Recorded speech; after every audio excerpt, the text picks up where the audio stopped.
मैं लद्दाख में हूँ और आप देख रहे हैं सिंधु नदी को बहते हुए यहाँ, और वो जो पहाड़ियाँ हैं उनके पीछे नुब्रा और चांगतांग के वो इलाके हैं जहाँ पर ये तनाव बढ़ता जा रहा है। हज़ारों सैनिक वहाँ ले जाए जा चुके हैं। सुनने में आया है चीनी वायुसेना के जहाज़ भी वहाँ तैनात किए गए हैं, और 1 घंटे पहले भारतीय वायुसेना के जहाज़ भी मेरे ऊपर मंडरा रहे थे। सामान्यतः जब सीमा पर तनाव होता है तो हम आप जैसे नागरिक ये सोचकर सो जाते हैं रात को कि सैनिक इसका जवाब दे देंगे, मगर मैं आज आप लोगों को ये ज़रूरी बात बताना चाहता हूँ कि इस बार सिर्फ सैनिक जवाब नहीं, दो तरफा जवाब हो और उसमें नागरिक जवाब भी हो।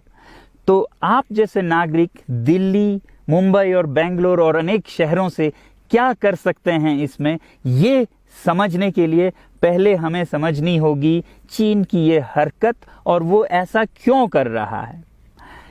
आपने देखा होगा कि ये सिर्फ भारत के साथ नहीं हो रहा है, बल्कि पिछले कई हफ्तों से चीन ये दक्षिण चीनी सागर में वियतनाम, ताइवान और अब हांगकांग के साथ भी छेड़खानी कर रहा है। और मेरा ये विश्लेषण है कि वो ये सब किसी देश के साथ दुश्मनी के वजह से ज़्यादा अपने अंदर की समस्याओं को सुलझाने के लिए कर रहा है। आज चीन को सबसे बड़ा डर है तो अपने जनता से डर है। उनकी 140 करोड़ की आबादी, जो कि एक बंधुआ मजदूर की तरह बिना मानवाधिकारों के चीनी तानाशाह सरकार के लिए काम करते हैं और उसे धनी बनाते हैं, जब वो नाराज हो जाए तो फिर एक क्रांति की सी परिस्थिति बन पड़ती है, और इससे चीन बहुत डरता है। आज कोरोना के प्रकोप के बाद चीन में फैक्ट्रियां बंद हैं, एक्सपोर्ट्स बंद हैं और बेरोजगारी 20% तक बढ़ चुकी है। लोग बहुत नाराज हैं, क्रांति हो सकती है, तख्ता पलट हो सकता है। इसीलिए चीन पड़ोसियों से दुश्मनी करके अपनी जनता को अपने साथ जोड़ने में लगा हुआ है, और ये पहली बार नहीं कर रहा है। 1962 में जब भारत के साथ जंग की तो वो जंग भी उसने अपने जनता को संभालने के लिए की थी। तब 4 साल का अकाल और भूखमरी हुई थी, और इससे ध्यान हटाने के लिए ये जंग की थी।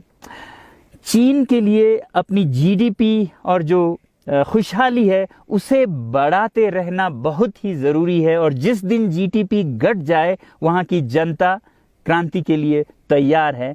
मैं तो कहता हूँ कि इस बार भारत की बुलेट पावर से भी ज़्यादा वॉलेट पावर काम आएगी। जो नागरिक पैसा खर्चते हैं चीन के सामान को खरीदने में, ज़रा सोचिए, हम आप भारतीय उद्योग को मारकर चीन से मूर्तियों से कपड़ों तक हर साल 5 लाख करोड़ के सामान खरीदते हैं, और फिर यह पैसा आगे जाकर हमारे सीमा पर हथियार और बंदूक बनकर हमारे सैनिकों के मौत का कारण बन सकती हैं।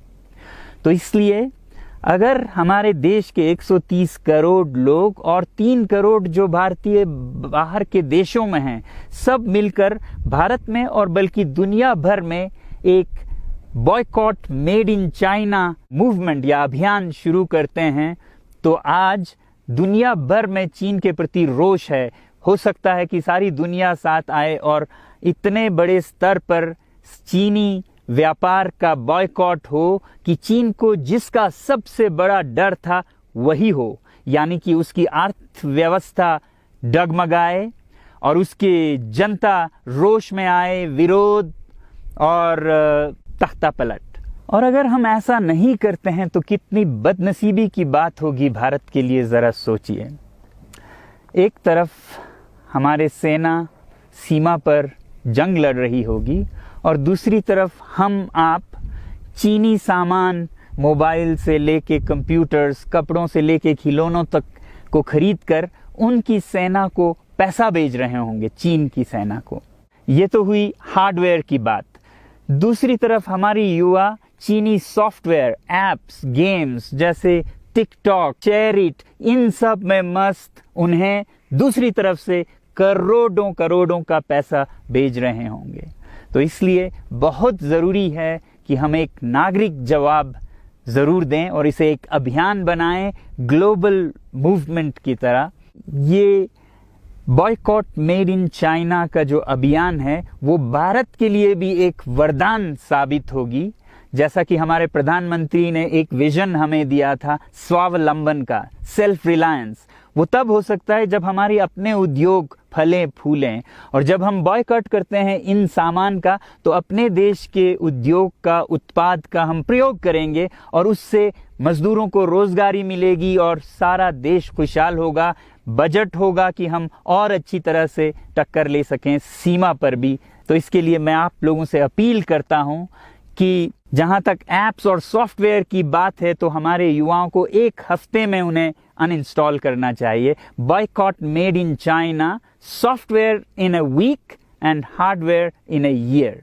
क्योंकि साजो सामान के लिए वक्त लगेगा हमारे अपने देश से और बाहर से विकल्प निकलने तक, तो उसे हम 1 साल के अंदर कर सकते हैं। तो ये हम न सिर्फ अपना प्रतिज्ञा करें, बल्कि 100 और लोगों को इसके बारे में समझाएं, शेयर करें सोशल मीडिया पर, और हमारी जो मीडिया है वो जनता तक, देश के कोने कोने तक पहुंचाए। और जैसे ही इसका असर दिखने लगेगा, इंटरनेट से ऐप्स लाखों में, करोड़ों में अनइंस्टॉल होंगे, तो चीन को संदेश साफ जाएगा और यही एक तरीका उसे मेज पर पहुंचा सकती है जहां पर की बातचीत हो शांति की। तो जाते जाते मैं ये बता दूं कि मैं क्या करने जा रहा हूं। इस फ़ोन पर जो भी चीनी ऐप्स हैं उन्हें तो मैं 1 हफ्ते में हटा रहा हूं, बल्कि ये फ़ोन जो कि चीन में बना है, इसे भी मैं 1 हफ्ते में अपनी ज़िंदगी से अलग कर रहा हूं। और 1 साल के अंदर हर वो चीज़ जिस पे मेड इन चाइना लिखा है उसे ज़िंदगी से निकालने जा रहा हूं। हमें चीन से, चीनी लोगों से कोई समस्या नहीं है, चीनी सरकार और उनकी रवैयों से समस्या है। जब तक चीन में परिवर्तन ना हो, हमें ऐसा करना होगा। और आप लोगों से मैं अपील करता हूं कि आप अपने शहर में, अपने मोहल्ले में ऐसे इवेंट्स करें जहां लोग प्रतिज्ञाएं करें कि चीनी सामान का बहिष्कार करें जब तक चीन में परिवर्तन ना हो। और मैं सालों से कहता रहा हूं कि 21वीं सदी में देश के लिए जान देने की नहीं, बल्कि जिंदगी देने की ज़रूरत है। लद्दाख में बढ़ते हुए ये देश के लिए जान देने का कारोबार बहुत देखा, और जहां एक तरफ मैं सलाम करता हूं उन लोगों के लिए, उन लोगों को जिन्होंने देश के लिए जान दिया, मगर इस 21वीं सदी में मेरा ख्याल है कि देश के लिए जान देने की नहीं, जिंदगी देने की ज़रूरत है।